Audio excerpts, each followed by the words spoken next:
Amen. Tunashukuru wasikilizaji ambao mko pale nyumbani.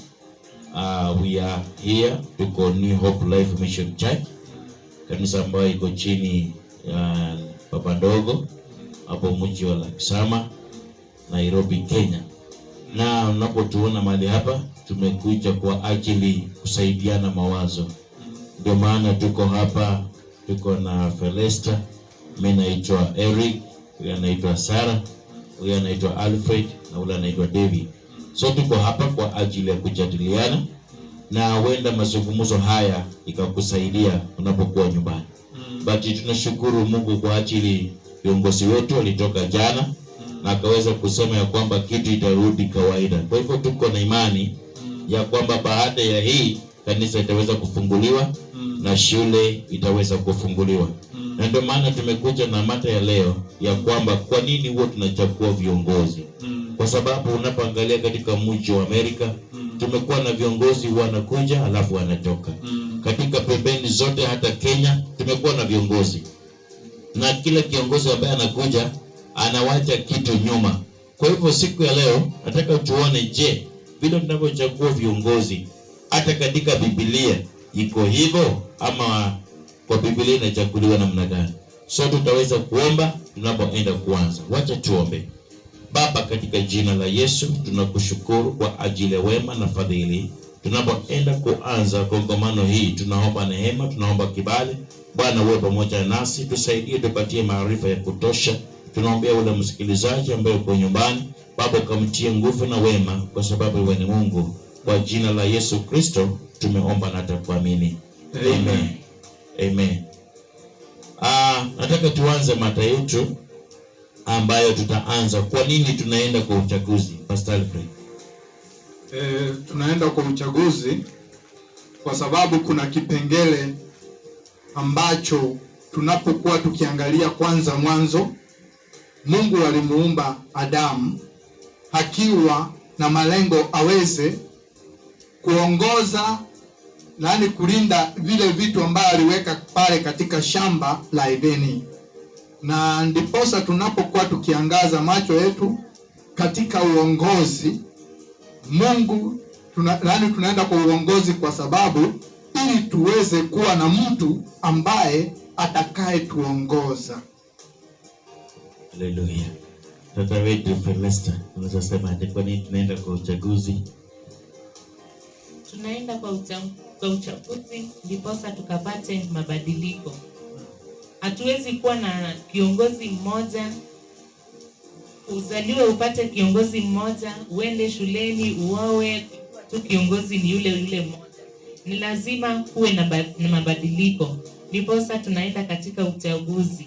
Tuwe na mabadiliko, tupate pengine mwelekeo mpya. Yule kiongozi ambaye atachaguliwa mpya anaweza kuja na mabadiliko. Ndio. Asante. So msikilizaji, unapokuwa nyumbani, pastor wetu Alfred na sister wetu Felesta wameweza kuchangia, wakasema kwa sababu tunafanya tunaelect mtu ni kwa sababu tunataka alete mabadiliko. For example, unapata watoto wetu wako shule na wewe hauna uwezo. Kwa hivyo unapata Mungu analeta kiongozi mwingine na anakuwa na huruma. Unaona, anatoa vitu kama basari, anasaidia shule, watoto wamepita mtihani na wana school fees. Unaona, anakuwa na hiyo roho ya compassion. So ndio maana Mungu anasema anabadilisha viongozi. Sara, unasemaje? Kwa nini tunaenda kwa uchaguzi? Bwana Yesu asifiwe. Amen. Tunaenda kwa uchaguzi kwa sababu ya kupata mabadiliko, kwa sababu kila mtu ako na akili zake. Vile mimi nimeongoza sio vile ule atakuja ndivyo ataongoza. Utapata kuna tofauti nyingine yeye ya kufanya, na mimi nikichaguliwa nitafanya hiyo. Mimi naweza sema tu lazima mabadiliko ikue. Kosa watu wapate kukua, wakijua fulani alikuwa alifanya hii, huyu naye amekuja amefanya hii. Kosa mwingine akikuja naye atajua ataanzia wapi. Asante. Mungu akubariki. So sister wetu Sarah anasema tunaenda kwa uchaguzi ili tuwe na maono mazuri, sababu kuna mtu ambaye anaweza kuwa na maono So Mungu anapomchagua kuwa kiongozi anakuja na maono mazuri. Nataka pia tupatie ndugu wetu David akaweza kuchangia kwa nini tunaenda kwa uchaguzi. Kwa sababu tumekuwa na serikali, unapata serikali nyingine inakuwa inaleta maziwa, serikali nyingine inakuwa inasaidia walimu, inajenga shule. So tunataka tuongee kwa ajili kwa nini tunaenda kwa uchaguzi. Kabla tuingie katika Biblia, tuone kama kuna ndani ya Biblia kuna uchaguzi pia. Karibu ndugu wetu. Bwana asifiwe. Asifiwe tena. Tunafanya uchaguzi kwa sababu sisi wote hatuwezi kuwa viongozi. Lazima wengine waongozwe na wengine, lakini sisi wote hatuwezi kuwa kila mtu anajiongoza. Lazima tukue na mwelekeo. Asante. Kwa hivyo msikilizaji, tunashukuru kwa ajili ya kikundi hii. Tuko hapa kwa ajili ya wewe. Na tumeweza kufafanua mzuri kwa nini Kenya inaenda kwa uchaguzi, Amerika inaenda kwa uchaguzi na pembeni zote. Na tukaona kwamba tunachagua viongozi sote waweze kuleta change, waweze kuleta new idea na waweze kuleta new vision. For example, unaona kama hii serikali ambayo tuko nayo imeleta new vision. Watoto wanaweza soma sasa kupitia internet. Maisha ya zamani Pastor Alfred ungesoma hivyo. Lakini sasa tunaona kwa sababu ya hii serikali watoto wanasoma na simu, watoto wanasoma na internet. These are new vision. Wacha tuingie katika nyumba ya Mungu, alafu wasikilizaji tuone kama ndani ya kanisa ama ndani ya msingi ama ndani ya nyumba ya Bwana kuna uchaguzi, na kama kuna uchaguzi ni nani anasimamia uchaguzi. So naweza kualika dada wetu atusomee kitabu ya Petero wa kwanza mstari wa 2. Bwana Yesu asifiwe. Tutasoma Petero wa kwanza mlango wa kwanza mstari wa 2. Biblia inasema, ni nyinyi ambao mlichaguliwa tangu mwanzo na Mungu Baba kulingana na alivyotangulia kuwajua, kupitia kwa kazi ya utakaso wa Roho katika utiifu kwa Yesu Kristo na kunyunyizwa damu yake. Neema na amani ziwe kwenu na kwa wingi. Asante sister wetu. Kuna maneno hapa katika kitabu cha Petero Pastor Alfred. Tunaona neno la kwanza, Mungu anakuchagua kabla hata usizaliwa.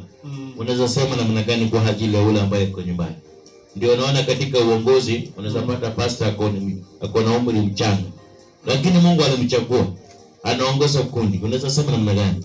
Sababu neno la kwanza tunaona Mungu anakujua kabla hata hujazaliwa. Kidogo msikilizaji, tunapotazama pale tunaona ya kwamba Mungu anakujua ukiwa katika tumbo la mama yako na anakuelewa. Tunapoangalia katika kitabu hicho cha Petero wa kwanza 1:2 tunaona Mungu akiwa katika maarifa yake anakutambua wewe kuwa kiongozi katika maono anapokutazama ukiwa ndani ya tumbo ya mama yako. Ndiposa tunaona na tulipokuwa tunaangalia sisi wanadamu tunaweza kuchagua mtu tuweke mahali, na huyo mtu kama si matakwa ya Mungu inawezekana. Na pia tunapokuwa tukiangaza macho yetu kanisani tunaona uongozi unaongozwa, tunafanya uchaguzi, lakini ni Roho Mtakatifu ndiye anatuongoza ili tuweze kuchagua wale watu. Na pia kama tunaweza kuchagua kama ni muombezi, lazima achaguliwe kwanza na Mungu. Ndiposa sisi wenyewe tunapokwenda kuweka mark, sisi tunaweka tu mark. Kama vile tunapoangalia Rebeka aliambiwa ya kwamba mwenye ataongoza taifa la Israeli hatakuwa Esau, lakini bali atakuwa ni Yakobo. Ndiposa na hata sisi pia alitujua kabla hatujazaliwa tukiwa katika tumbo la mama yetu, na kwa hivyo hata kabla hujachaguliwa kuwa kiongozi kanisani tayari Mungu amekujua na alijua malengo yake ungekuwa kiongozi mahali fulani, lakini kwa sababu ya kiburi ya mwanadamu ndio tunaona wengine wanachaguana kwa kupendelea, na hata unapochaguliwa ukipendelewa mahali pale, unapata ya kwamba hauwezi kufanya kazi nzuri, utafanya kazi ambayo iko shalo. Na wewe ambaye msikilizaji, tafadhali, wakati ambapo unachaguliwa, unawekwa mahali fulani, fanya yale matakwa ya Mungu. Mungu mwenyewe amekuchagua ufanye, na pia uoshwe na damu ya Yesu ukiwa unaendelea kuongoza taifa ambalo ni kubwa, wewe uweze kuwa na hekima kama ya Suleimani. Asante msikilizaji, ameweza kufafanua. Tumeanza na kabla Mungu atakuwa, mnaona wachungaji, wahubiri, Mungu aliwajua kabla. Na tunaona pia neno la pili ambayo Pastor Alfred ameweza kuzungumzia ya kwamba kuoshwa na damu ya Yesu.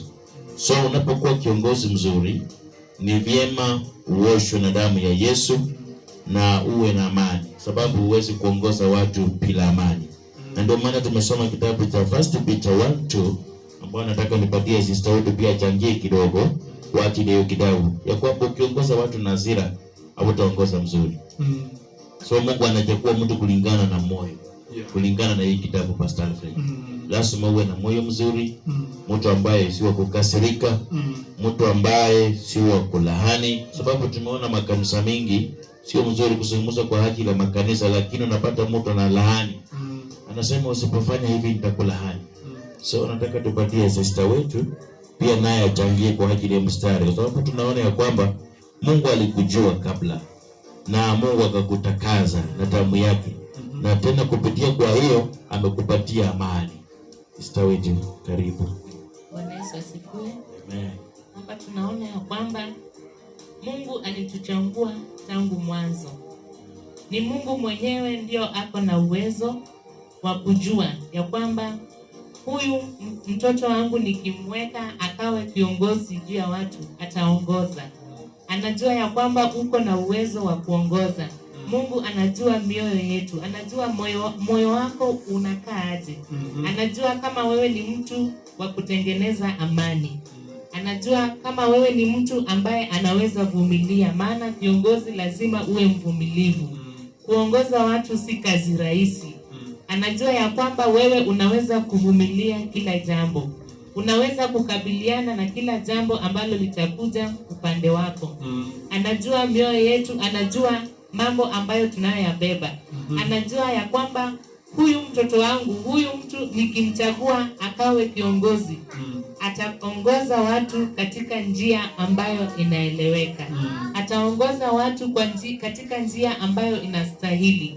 Hatapoteza watu, lakini atawaelekeza kwa ile njia ambayo inastahili na inapendeza Mungu. Ndio maana Mungu mwenyewe anatuchagua. Hatujambua ya kwamba binadamu ndiye anachagua. Ni Mungu mwenyewe anateua, tena anachagua.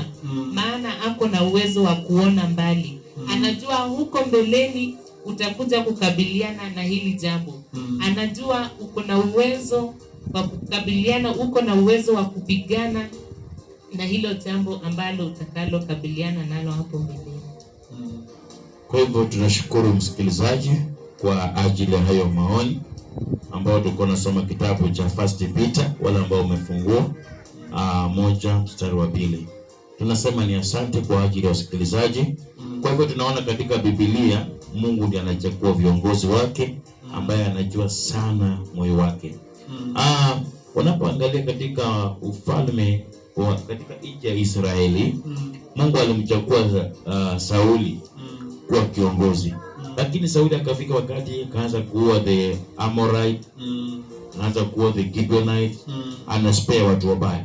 Ndio Mungu akamwambia mtumishi wa Mungu, enda umbaki mtumishi wako Daudi. Na Daudi kalikuwa kachanga sana, Pastor Alfred. Yes. Mungu akaenda akamwambia Samueli, enda uanointi mwingine mwenye atachukua mamlaka mahali pa mtu mwingine. Kwa hivyo tunaona ya kwamba Mungu anaweza kuanointi hata ukiwa mtoto mchanga. Na unapoanza kuwa na hiyo mafuta ya Mungu, itakapofika wakati ya Mungu, unaona ya kwamba sasa Mungu anakuweka pale ili akutumie. Tutaenda kusoma kitabu cha Waefeso 1:4 ambayo inatueleza hiyo. ya kwamba Mungu anachagua mtu kulingana na vile yeye mwenyewe anataka. Pastor Alfred, naweza semaje tunaposubiri msikilizaji tukumweleze kwa ajili ya hiyo? Mimi naweza kuambia msikilizaji kulingana na vile ambavyo tunajua nyumba, ninampa mfano na nyumba yake.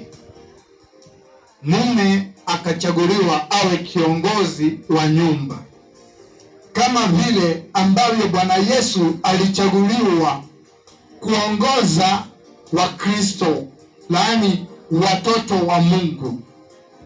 Kupitia kwake tunaona, kwa huruma zake tunaona yeye akajitoa mwanga, akafa msalabani ili damu yake ikatiririka iweze kutuosha dhambi zetu.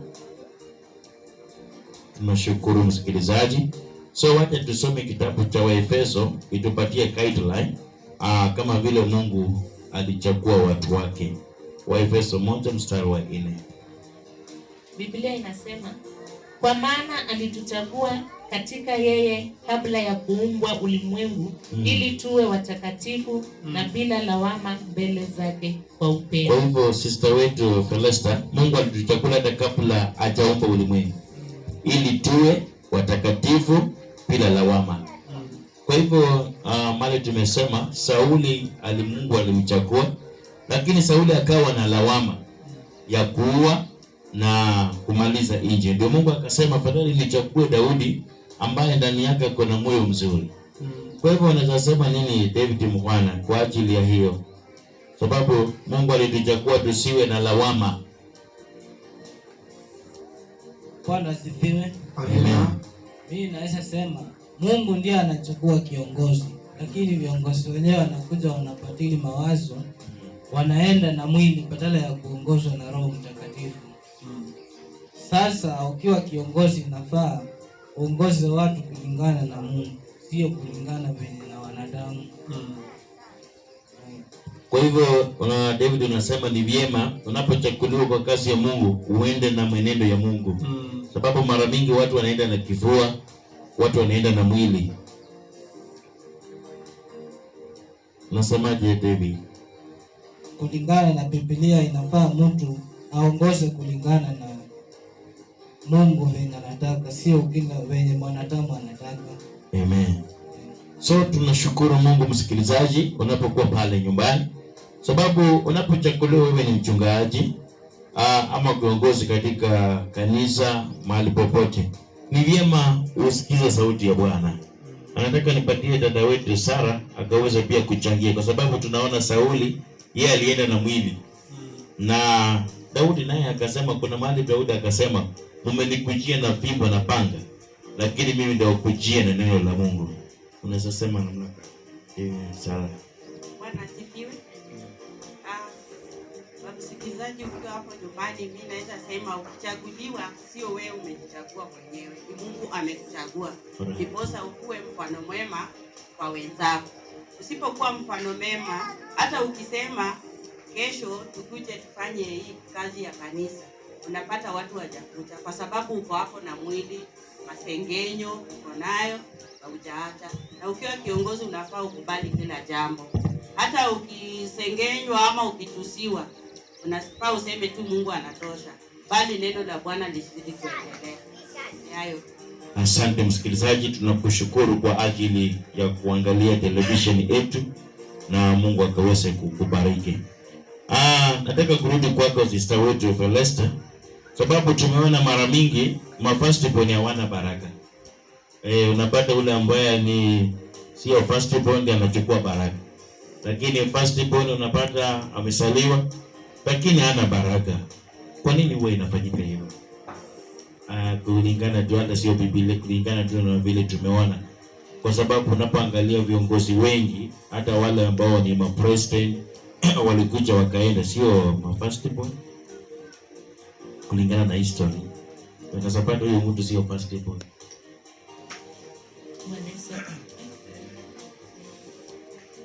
First born mara mingi hata tukianza kuangalia kwa Biblia tunapata kwamba alikuwa first born, lakini Esau hakuweza kupata baraka. Yule ambaye alipata baraka alikuwa mdogo wake ambaye alikuwa Yakobo. Sababu ilikuwa ya kwamba mara mingi firstborn wakizaliwa wanakwanga roho ya wazazi. Wazazi wanawawekanga karibu mpaka wanasahau kufundishwa. Yaani hawakabiliani na ulimwengu, hawajui huku nje kunaenda aje. Wanasahau hata kuwa na upendo kwa watu wengine. Wameonyeshwa upendo sana na wazazi, ikafika mahali tunapata mafirstborns wengi hata huenda wanadharau watu wengine. Wanaona hata wale wadogo wake, anawaona ya kwamba hawa hawafai. Sasa ndio kwa maana unapata Mungu akiona hivyo, anachukua zile baraka ambazo angepata yeye kama firstborn, anapatia mdogo wake, kwa sababu huyu mdogo wake anajua mambo ya nje, anajua kukabiliana na kila jambo. Maana huyu mdogo hata akifanyiwa kitu kule nje na wenzake, hakuja aelezee mzazi. Mara mingi mzazi huwa achukui step, anamwambianga wewe pia na wewe enda ukapigane na wenzako, wewe pia enda ukakabiliane na hilo jambo. Na inamfanya anakuwa mtu ambaye ni mjasiri, inamfanya mtu ambaye anaweza kukabiliana na kila jambo, anaweza kuface any challenge inakuja kwa njia zake. Lakini yule firstborn anakuwa amewekwa karibu, anakuwa anabembelezwa mpaka anakuwa mnyonge. Na Mungu alijua ya kwamba mtu mnyonge akipewa baraka mingi ataziharibu, hawezi akazitunza. Ndio maana yule mdogo wake, mdogo huwa anapewa baraka kwa sababu yeye anaweza kuzitunza. Anajua kuna ugumu katika maisha, lakini firstborn huwa hajui hiyo. Ndio kwa maana. Kwa hivyo Biblia inasema mzuri, Mungu anatuchagua kabla hatujazaliwa. Kwa sababu unapoona kitabu cha Warumi 9 mstari wa 10 mpaka 16, tunaona hapa kuna watu walizaliwa siku moja, lakini tofauti ni masaa. Pastor Alfred, masaa. Kwa hivyo inamaanisha Esau alikuwa the firstborn, naye Jacob akawa wa pili. Lakini Mungu alijua moyo wa Esau ni moyo wa kuua, kwa sababu Esau alikuwa ni mtu ambaye akikwambia nitakuua leo, lazima atakuua. Akikwambia nitakupika leo, lazima angekuchapa. Na ndio maana wakati Yakobo alipochukua baraka, ikabidi mama yake amwambie kimbia, sababu ndugu yako akikupata atakumaliza.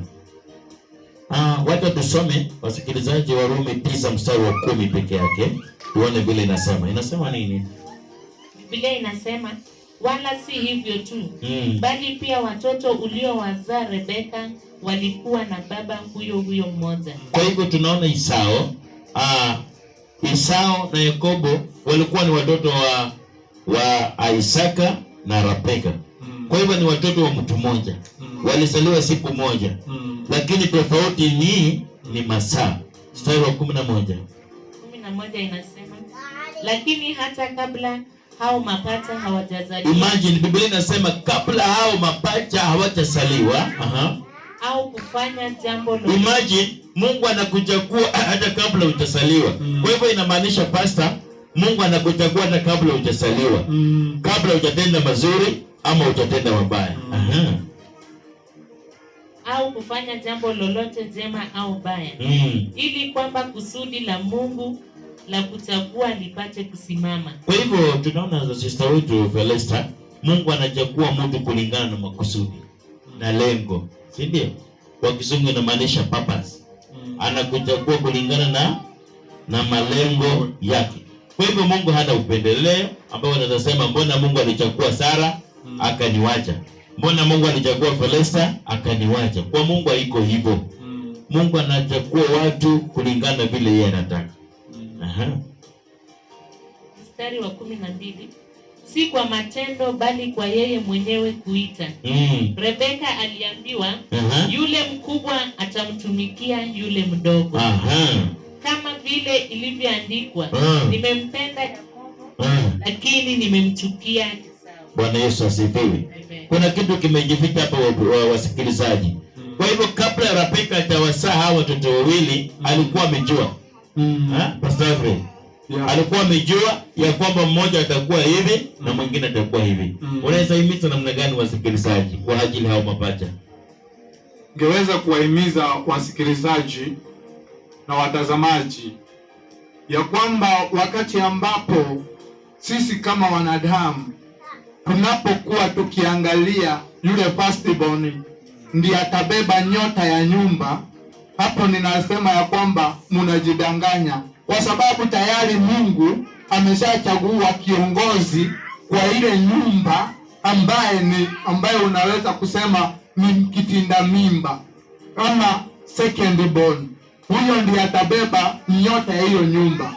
Kwa hivyo tunapokuwa tukiangazia, msikizaji, msemaji wa pili amesema jambo moja, akasema ya kwamba wale ambaye ni firstborn, wengine ni wafifu, wengine hawataki kufanya kazi, wengine ni wachoyo, na hao hawawezi kuwa kiongozi. Mungu anachagua mtu ambaye ni subabu anaweza kufanya kazi ambaye Mungu anataka ifanywe. Mungu akisema ya kwamba henda mahali fulani bomoa, huyo kiongozi anafika mahali pale na anabomoa. Lakini akisema enda mahali fulani na bado yule amesimama pale akiuliza unataka niende wapi, huyo hajatosha kuwa kiongozi. Kiongozi ni yule mtu anasikia sauti mara moja na anatekeleza. Tunapokuwa tukiangaza macho yetu katika boma,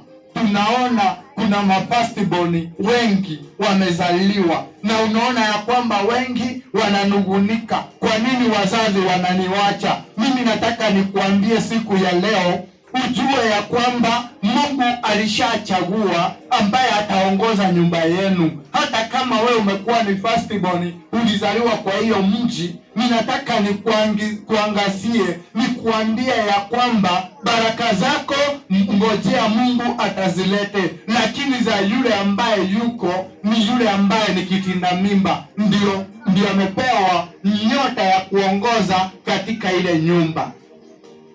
Wasikilizaji, tunawashukuru, tuko karibu kumaliza. Kwa hivyo tunaona kwamba Mungu huchagua mtu kulingana na makusudi na lengo. Kwa hivyo unapoona mwenzako amechaguliwa, inamaanisha ni Mungu. Mstari wa 14 mahali tumekuwa, Biblia yenyewe inauliza na inajibu. Kwa hivyo Mungu ndiye anachagua mtu kulingana na mapenzi yake. Lakini kama ingekuwa ni mawazo yangu ama mawazo yako, ungesema Mungu ako na nini, ubinafsi ama kujipendelea. Lakini Biblia yenyewe inajibu, nashukuru Mungu. Kitabu cha Warumi 9:14 inasema hapana. Wacha tusikize vile inasema. Inasema hivi, tuseme nini basi? Basi tuseme nini wasikilizaji? Je, Mungu ni dhalimu? Kwanza Mungu ni dhalimu? Ako na makusudi ama kuna upendeleo? La hasha. Jibu inasema la hasha. Kwa maana Mungu alimwambia Mose. Mungu alimwambia Musa, nitamrehemu yeye nimrehemuye. Kwa hivyo wapendwa, unapokuwa nyumbani ni vyema ujihurumie, kwa sababu wakati Musa alipokuwa anaishi katika nyumba ya Farao, nyumba ambayo haikuwa takatifu, Musa alikuwa na huruma, anamwambia Mungu nitoe hapa. Lakini wewe maangalia, unaishi katika changa ambayo kuna mambo mabaya, nchi inaenda mbaya, watu wanaabudu waganga, watu wanavuka majini, lakini haujihurumii. Lakini unapojihurumia, Mungu ni wa huruma. Nasema nini? Na pia nitamhurumia yeye nimhurumiaye. Wewe ni mgonjwa ukiwa nyumbani, hautaki kujihurumia, hautaki kuomba, unasema tu Mungu atanisaidia. Hawezi. Lazima ujihurumie, lazima ujiombee na Mungu ataingilia katikati. 16. Kwa hiyo haitegemei kutaka kwa mwanadamu au jitihada, bali hutegemea huruma ya Mungu. Bwana Yesu asifiwe. Tunapokuwa na hii changa ya COVID-19, najua watu wengi hawana haja na Mungu.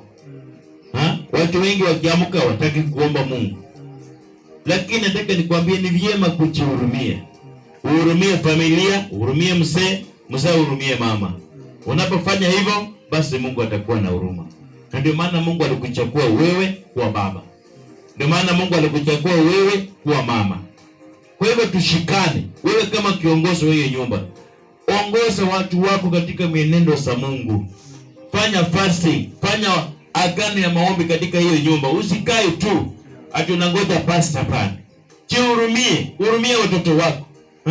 Unapoenda nje, mwambie Mungu, linda familia, linda mke wangu, linda bwana wangu, linda watoto wangu. Hivyo ndio Mungu anataka. Na hata wewe si lazima ukuwe pastor, hapana. Wewe ni kiongozi, wewe ni mama, wewe ni mzee, you are a leader. Pastor unasemaje? Yeye ni kiongozi. Yeah. Mimi ningeweza kuhimiza wewe mzazi ambaye uko na watoto, ambaye uko na mke, ninakuhimiza jambo moja. Maombi ndio uvunja milima. Na wakati ambapo unapoomba, milango yako inafunguka hata kama ilikuwa imefungika. Mungu anafungua ile milango. Sasa ile kitu ningeweza kukuhimiza, uweze kuwa ni mtu wa kuomba. Licha utakuwa unayapitia mengi, hata watu wengine watakusema, lakini wewe omba Mungu aweze kufungua anga yako. Ili uweze kuongoza vizuri kwa hiyo familia, lazima uwe mtu wa maombi. Na lazima uwe mtu mwenye unajua usemi. Uweze kusema na watu wako. Kama ni neno, punza neno. Somesha neno. Wachilia neno kwa hiyo nyumba. Kama ni maombi, funza kila mmoja aweze kujua kuomba. Uweze kuwa ni mtu wa kunyenyekea katika njia za Bwana. Usiwe mtu wa kuweza kuambiwa jambo unapuuza. Kama mke wako akikuja akikwambia jambo fulani limeenda kombo, unasema ya kwamba kuna Karumanzira mahali fulani, wacha tuende tumuone, hatuambie tutafanya nini. Usiwe mtu aina hiyo. Uweze kuwa ni mtu unaweza kunyenyekea miguuni pa Mungu. Anajua shida zote na anajua matatizo yote unapitia. Kama kiongozi ni lazima uwe mtu wa kunyenyekea miguuni pa Mungu. Mungu hajakusahau. Mungu anakungojea wewe uweze kujitoa, uweze kunyenyekea. Asante msikilizaji, Pastor Alfred, Mungu akubariki. Nataka tuchukue maoni ya mwisho kwa ndugu wetu David, alafu tutaweza kumaliza. Wacha nianze na ndugu wetu David kwa ajili ya hayo mali tumekuwa tunaposonga. Karibu ndugu. Bwana asifiwe. Amen. Mungu ndiye anayejua maisha ya mwanadamu, na yote inayotendeka kwa mwanadamu inakuanga ni mpango ya Mungu. Sasa ni vizuri tufuate maneno ya Mungu na tuheshimu maneno ya Mungu, tusiende na mwili, tuende na roho. Hata ukisoma kitabu cha Luka mtakatifu mlango wa 12 mstari wa 22, Mungu anasema usiwe na shaka kwa ile utakula kesho, yenye utavaa. Mungu mwenyewe ndiye anayejua. Anakuambia ndege za angani asiendangi eti mahali kufanya kazi, lakini zinakula na sinaishi. Lakini wewe binadamu, mbona ukue na shaka na maisha yako, na ili hali Mungu yuko? Tuamini Mungu kwamba anaweza yote na atatutendea ile tunayotaka. Hayo tu. Asante. Mungu akubariki ndugu yetu kwa ajili ya hiyo wazo. Nataka nikaribishe dada wetu Sara akaweze kututia nguvu kwa ajili ya hiyo tunapoenda kumaliza. Karibu. Bwana asifiwe. Amen. Wasikilizaji kwangu, kitabu mmesikia, kila jambo mmesikia. Tangu tu ni kuasi, hakuna jambo ngumu kama unajua kwenda kwa miguu yako kumuomba Mungu. Mungu anasema ukimuomba atakupea, ukigonga atakufungulia. Sasa yangu tu ni kuwahimiza mkae ndani ya Bwana. Bila Mungu hamwezi mkafaulu. Mungu ndio kila kitu. Mtu asikuambie uende pale hivi, hapana. Hata mahali unaenda hapo, sijui ni kwa mganga ama wapi, ni shetani anakupeleka pale. Yule ametafuta njia ya kukukula na kukuiba. Kitu tu ya maana ni maombi na kwenda kanisani na kuhimizwa na wenzako wale wamemjua Mungu zaidi kama humjui. Ni hayo tu, mbarikiwe. Mungu akubariki sana sister wetu tunapoenda kumaliza. Msikilizaji, kabla tufunge na maombi, nataka pia kukaribisha sister wetu akaweza kuchangia kwa ajili mambo ya Esau na Yakobo kwa muda mchache sana.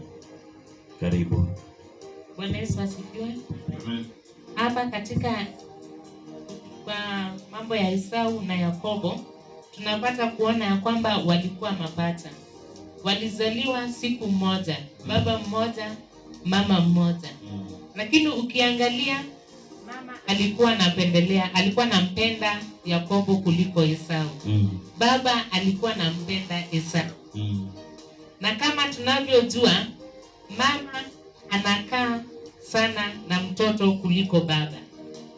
Huyu Yakobo alikuwa anafundishwa mambo mengi. Alikuwa anajua mengi kwa sababu alikuwa anakaa na mama. Mama ako na hekima. Mama anaweza kuongoza. Anaweza kuongoza familia yake vizuri. Mama anaweza kukabiliana na kila jambo. Mama ni mvumilivu. Lakini Esau yeye alikuwa anashinda na baba. Kawaida tunajua wanaume ni watu wenye vifua.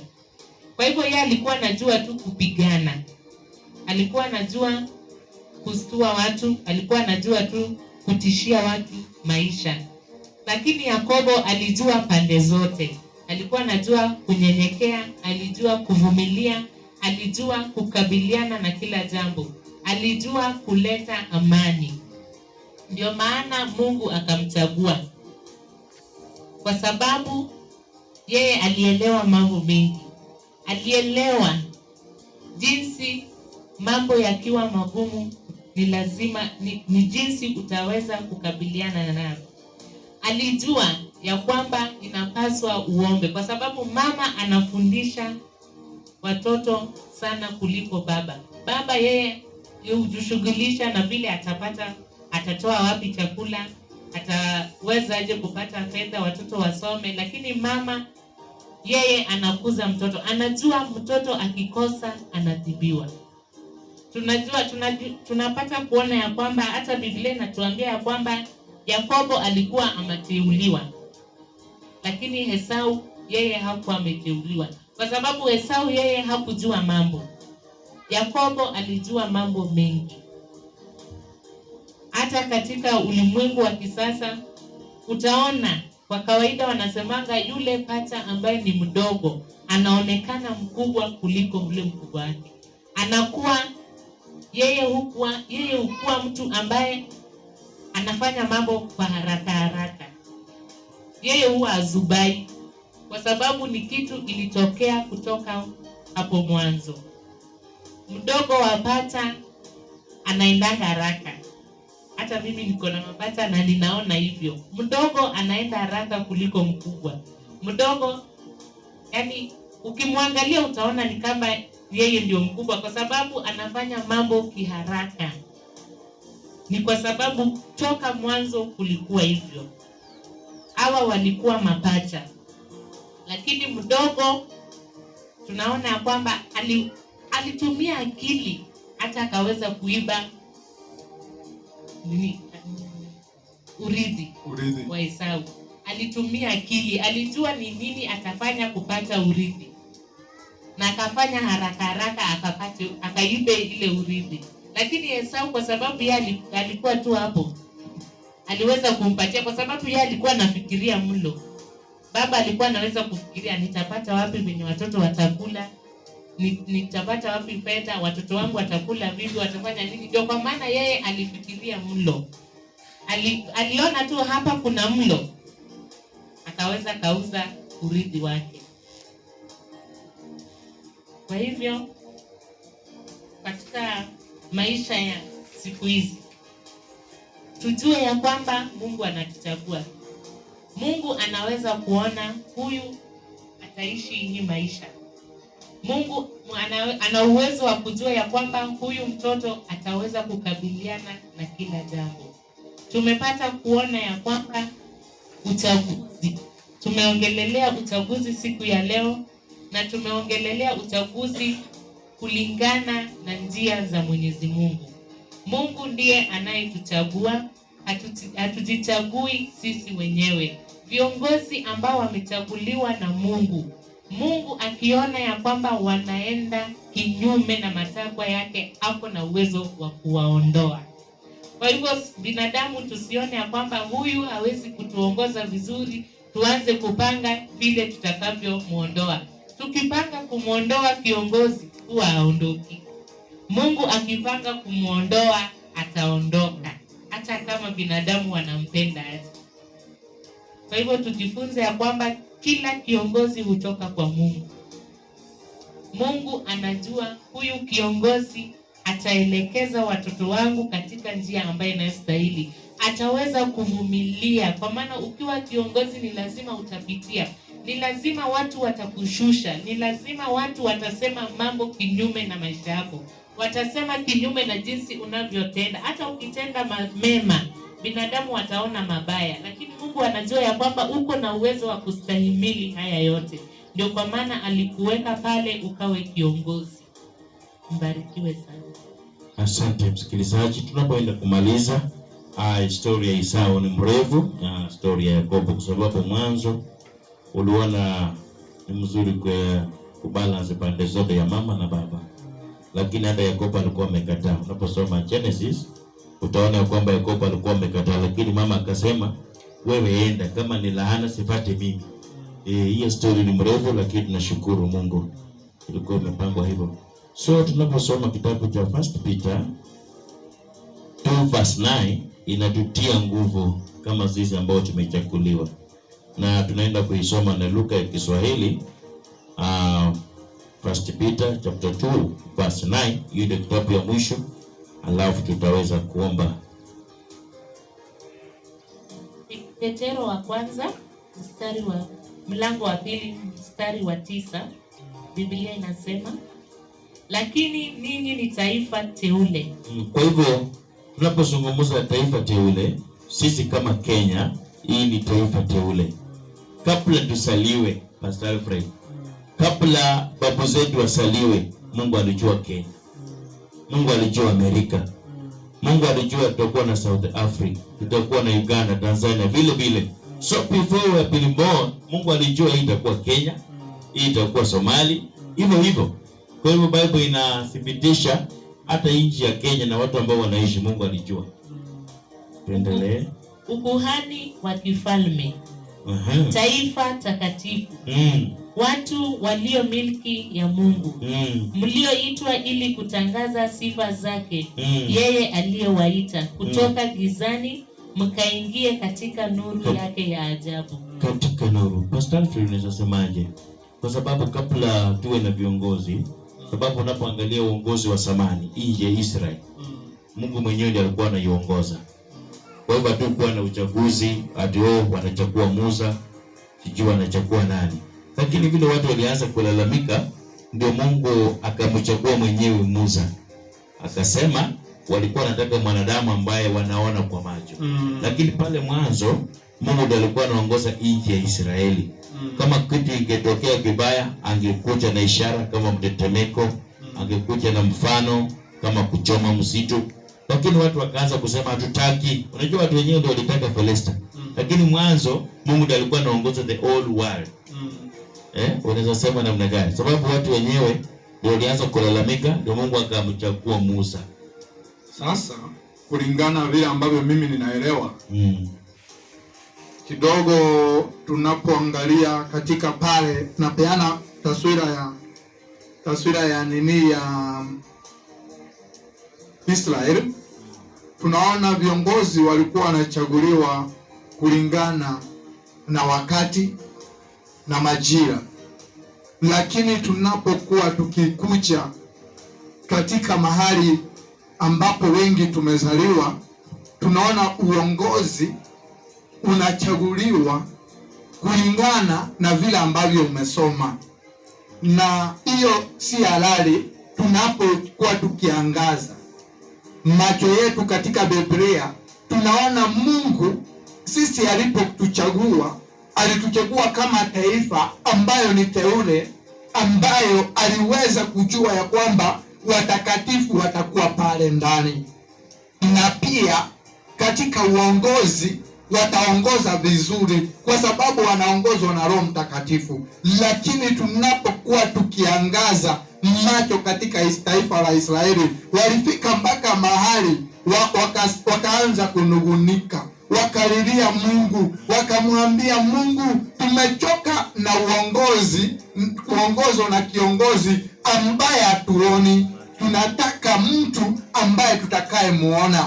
Ndio Mungu akamtuma Samueli, enda mpaka mahali fulani, utaweza kupata kijana ambaye ataongoza taifa la Israeli. Ndiposa alipofika mahali pale, ametia upembe wake mafuta, akampata Suleimani. Ndiye alikuwa anaenda akitafuta kama kweli kama kuna mtu amemuonea punda za baba yake. Ujue ya kwamba kulikuwa na divine connection ambayo Mungu mwenyewe alitaka iweze kuwa ni lengo kubwa kwa kuweza kutagua kiongozi.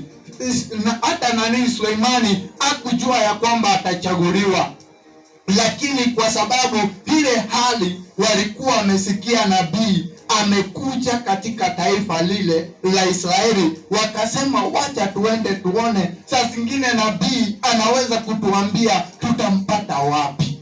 Lakini